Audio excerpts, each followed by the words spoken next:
अपना बेटा में काराकाट की जनता को सौंप रही है।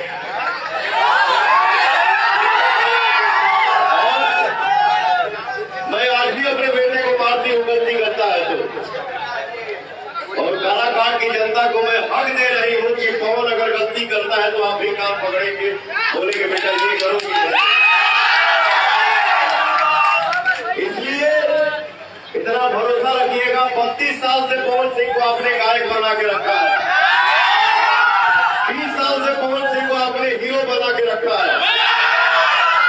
तो भैया मैं कोई भी बात या कोई भी काम अपने जीवन में दिमाग से नहीं किया हो, जो भी करता हूँ। Video power star Pawan Singh का आज का वीडियो है, 5 मई का वीडियो है। पावर स्टार पवन सिंह का आज की भीड़ लाखों का, 5 लाख से भी अधिक पवन सिंह को देखने के लिए भीड़ उमड़ पड़ा है। जन सैलाब पवन सिंह का जो आप सब वीडियो देखकर आपको पूरा फुल वीडियो देखना है पवन सिंह इंस्टाग्राम ID पे जाकर देख सकते हैं।